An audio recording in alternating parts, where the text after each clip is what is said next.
বটদ্ৰৱাত বুলডোজাৰে ঘৰ ভাঙি বিপদত হিমন্ত চৰকাৰ 30 লাখ টকাৰ ক্ষতিপূৰণ দিব লাগিব এতিয়া চৰকাৰে কঠোৰ হৈছে গুৱাহাটী উচ্চ ন্যায়ালয় বটদ্ৰৱা কাণ্ডৰ ক্ষতিগ্ৰস্ত ক্ষতিপূৰণ দিয়াৰ কঠোৰ নিৰ্দেশ আদালতৰ 14 মেৰ ভিতৰত ক্ষতিপূৰণৰ নিৰ্দেশ উচ্চ ন্যায়ালয়ৰ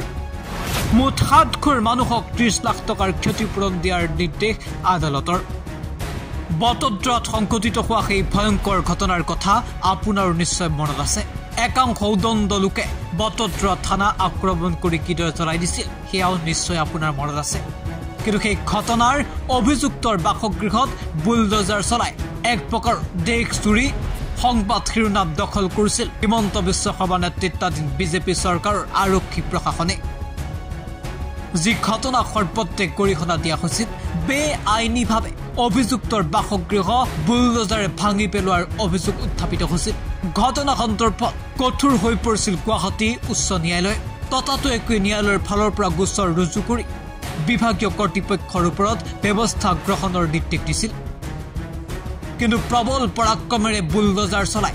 অভিযুক্তৰ ঘৰ ভাঙি দি বাহ ল'বলৈ চেষ্টা কৰা হিমন্ত বিশ্ব শৰ্মাৰ আৰক্ষী প্ৰশাসন এতিয়া বিপাঙত পৰিছে হিমন্ত বিশ্ব শৰ্মা নেতৃত্বাধীন বিজেপি চৰকাৰ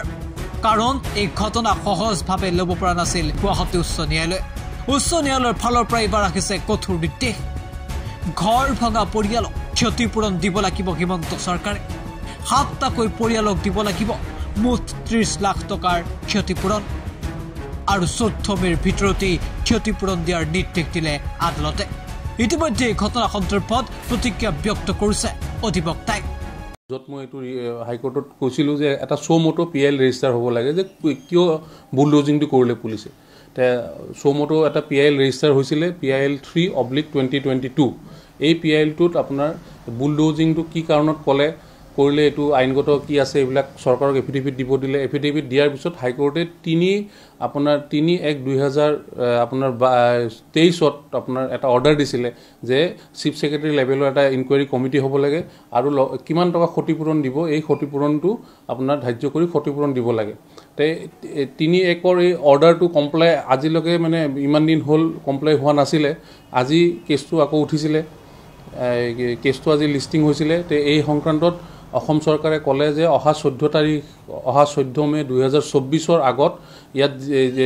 7 ঘৰ মানুহক 30 লাখ টকাকৈ 30 লাখ টকা মুঠ 30 লাখ টকা 7 ঘৰ মানুহ কম্পেনচেশ্যন আকাৰে দিয়া যাব হয় হেতু অলৰেডি সোমোটো পিএলটো যেটো বুলডোজিংৰ কাৰণে কৰা হৈছিলে হেতু অলৰেডি কম্পেনচেশ্যনৰ লিষ্টখন বনোৱা হৈছে 7 ঘৰ মানুহক 7 ঘৰ মানুহৰ মাজত 30 লাখ টকা যাৰ কেঁচা ঘৰ পকা ঘৰ হিচাপে এটা এমাউণ্ট ফিক্স কৰি পেলাই চৰকাৰে এইটো পইচা দিম বুলি আজি কোৰ্টক ৰিটাৰ্ণ জনাই দিছে আৰু অহা 14 তাৰিখৰ মেটাৰটো ফিক্স কৰা আছে তাৰ আগত এই পইচাটো কোৰ্টে দিবলৈ নিৰ্দেশ দিছে হয় চৰকাৰে কাৰাকৈ কৈছে চৰকাৰে সুধিছে যে আপোনালোকে ইমান দিন হ'ল ইয়াত কম্পেনচেশ্যন বিলাক দিয়া নাই কিয় এতিয়া কেতিয়া দিব আমাক জনাব দিছে তে 14 তাৰিখে যেহেতু মেটাৰটো ফিক্স কৰা আছে এই মাহৰ 14 তাৰিখ তে তাৰ আগত পইচাটো আমি দিব বুলি চৰকাৰৰ পৰা আশা ৰাখিছো কোৰ্টৰ অৰ্ডাৰটো যাতে মানে হেতু আমি কোৰ্টৰ মানে চৰকাৰৰ পৰা আশা ৰাখিছো হয় এই ৰচিদা খাতুন হৈছে আপোনাৰ মিত্ৰ শফিকুল ইছলামৰ আপোনাৰ পত্নী হয় তেখেতৰ হাজবেণ্ড বটদ্ৰৱা থানাৰ কাষ্টাডিত মৃত্যু হৈছিলে এই কাষ্টাডিয়েল ডেথটো লৈ পেলাই মই এটা ফাইল কৰা হৈছে WPC 239/24 এই কেছটোত আজি চৰকাৰে নটিচ গ্ৰহণ কৰিছে আৰু অহা 14 মে 2024ৰ ভিতৰত এই ৰিপ্লাই দিব দিছে এই কেছটোত আৰু কাষ্টাডিয়েল ডেথৰ ইন্টাৰিম এটা ধৰি লওক এটা এতকালীন এটা কম্পেনচেশ্যন কিমান দিব হেতু জনাব দিছে লগতে আমি কোৰ্টক কৈছো যে যোনদিনাখন শফিকুল ইছলামৰ মৃত্যু হৈছিলে সেই দিনাখন শফিকুল ইছলামৰ পত্নী ৰচিদা খাতুনে আপোনাৰ আহোমগাঁও আউটপোষ্টত গৈ পেলাই এখন এফআইআৰ দিছিলে মোৰ তেখেতৰ মানে হাজবেণ্ড শফিকুল ইছলামৰ মৃত্যুৰ সংক্ৰান্তত এখন এফআইআৰ দিছিলে এই এফআইআৰখন এতিয়ালৈকে ৰেজিষ্টাৰ হোৱা নাই সেই এফআইআৰখন ইমিডিয়েট ৰেজিষ্টাৰ কৰাৰ কাৰণে আমি 14 তাৰিখে কোৰ্টক আকৌ এখন এপ্লিকেশ্যন ফাইল কৰিম নিশ্চয় কাৰণ এইটো যেহেতু বটদ্ৰৱা থানাৰ কাষ্টাডিত মানুহজনৰ মৃত্যু হৈছে তে সেইকাৰণে পুলিচে ধৰি লওক এই ইহঁত হ'ল একদম গাঁৱৰ মানুহ অশিক্ষিত মানুহ একদম দৰিদ্ৰ মানুহ ইহঁতে মানে আপোনাৰ মাছ বেপাৰ কৰি খোৱা মানুহ শফিকুল ইছলাম তে এই মানুহজনে এতিয়া মানুহজন থানাৰ ভিতৰত এনেকৈ কাষ্টাডিৰ ভিতৰত মৰি গ'ল তাৰ ৱাইফে একো নাজানে তে তাই উপায় নাপায় থানাত গৈ পেলাই কৈছে আহোমগাঁও থানা মানে সিহঁতৰ আউটপোষ্ট যিটো ঢিং থানাৰ আণ্ডাৰত Ahomgaon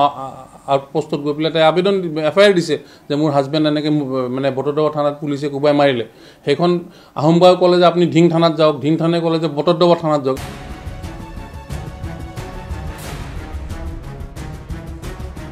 Bureau Report, Any Talks.